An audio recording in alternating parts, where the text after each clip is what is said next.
So, hi aspirants. So, இது UPSC prelim season. Not only for UPSC prelims. இந்த video எல்லாத்துக்குமே தான், எல்லா டைமுக்குமே தான் இந்த வீடியோ. ஏன்னா இதில் இந்த வீடியோவில் நம்ம எப்படி ரிவைஸ் பண்ண போகிறது அப்படின்னு பார்க்க போகிறோம்.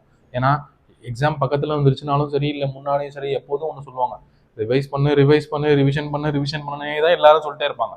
ஆனால் அதை எப்படி பண்ணணும், எந்த அளவுக்கு எஃபெக்டிவாக பண்ணணும் அப்படிங்கிறது தான் இங்கே ஒரு பெரிய கொஸ்டினே எல்லாத்துக்கிட்டையுமே. ஈவன் ஃபேக்கல்டிஸ் ஆகட்டும், இல்லை ஆஸ்பைரன்ஸ் ஆகட்டும், ஸ்டூடெண்ட்ஸ் ஆகட்டும், யாருக்குமே அதை எப்படி ரிவைஸ் பண்ணணும் அப்படிங்கிறது தான் இங்கே ஒரு பெரிய கொஷின். பொதுவாக நம்ம என்ன பண்ணுவோம், இந்த நார்மலாக நம்ம பண்ணுறத நான் பாசிவ் ரிவிஷன் அப்படின்ட்டு நான் சொல்கிறேன்.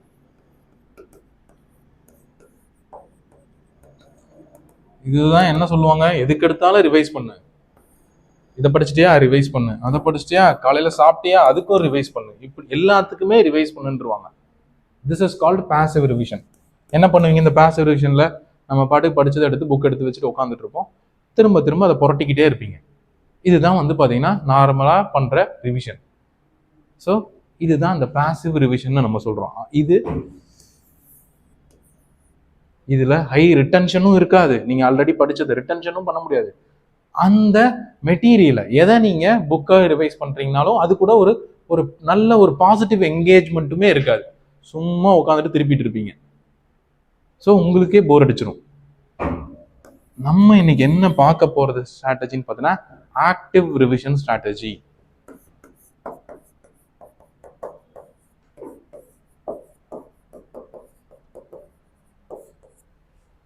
அது என்ன ஆக்டிவ் ரிவிஷன் ஸ்ட்ராட்டஜி? இந்த ஆக்டிவ் ரிவிஷன் ஸ்ட்ராட்டஜில 2 விஷயங்கள் நீங்க பண்ண போறீங்க.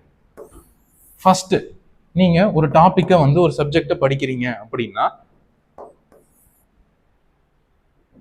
இப்போ ஜியாகிரபியில் மவுண்டைன்ஸ், ஹிமாலயன் மவுண்டைன்ஸ், அதை பற்றி ரிவைஸ் பண்ண போகிறீங்க அப்படின்னா டைரெக்டாக ஓப்பன் பண்ணி உங்கள் நோட்ஸோ இல்லை புக்கோ பார்க்கக்கூடாது. First you need to recollect what is in your memory. So active recall பண்ணணும். அப்போ ஹிமாலயன் மவுண்டைன்னா என்ன, is it a young fold mountains or இல்லை பிளாக் மவுண்டைன்ஸ், உங்களுக்கு அதை பற்றி தெரிஞ்சதை ரீகால் பண்ணுங்க. ஸோ ரீகால் பண்ணீங்கன்னா உங்களோட ஸ்ட்ராங் ஏரியாஸ் அந்த டாபிக்ல என்ன அப்படின்னு தெரிஞ்சிடும். அதுவும் இல்லாமல் அதை பற்றி சில தெரியாத விஷயங்களும் இருக்கும்.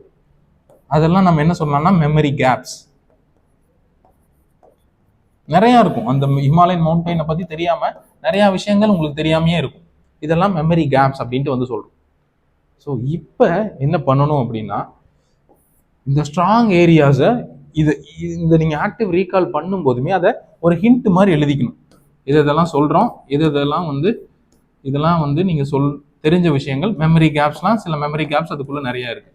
ஸோ இப்போ you can go back to your books or materials or your notes.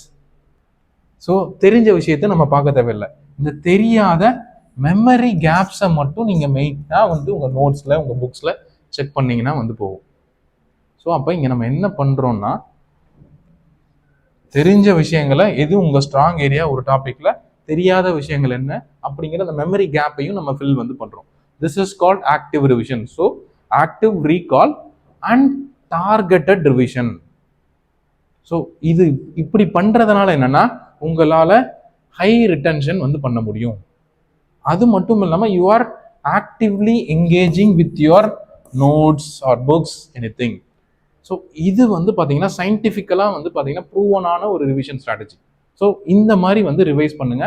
So revision பண்ணுறது உங்களுக்கு ரொம்ப ஜாலியாகவும் இருக்கும். புதுசு புதுசாக நீங்கள் என்னென்னலாம் மெமரி கேப் இருக்குது அப்படின்னு கற்றுக்க முடியும். இதை லாங் டேர்முக்கு கொண்டு போகணுமா, லாங் டேர்ம் ரிட்டன்ஷன் போகணும்னா ஸ்பேஸ்டு ரெப்பிட்டிஷன் அப்படின்ட்டு சொல்லுவாங்க. இன்னைக்கு படிச்சதை நாளைக்கு ரிவைஸ் பண்ணணும், நாளைக்கு படிச்சதை ஒரு 7 நாள் கழிச்சு திரும்ப ரிவைஸ் பண்ணணும், 7 நாள் கேப்ல, அப்புறம் ஒரு 14 days கேப், அப்புறம் ஒரு 31 days கேப். இந்த மாதிரி ஸ்பேஸ்டு ரிப்பிட்டிஷனையும் நீங்கள் ஃபாலோ பண்ணீங்கன்னா you can retain them for longer period. So இந்த ரிவிஷன் அப்படிங்கிறது காம்படிட்டிவ் எக்ஸாம், எல்லா எக்ஸாமுக்குமே ரிவிஷன் ரொம்ப முக்கியம். அந்த ரிவிஷனை இந்த மாதிரி ஆக்டிவ் ரிவிஷன் ஸ்ட்ராட்டஜியை யூஸ் பண்ணி ரிவைஸ் பண்ணுங்க. It will be helpful for you. Thank you.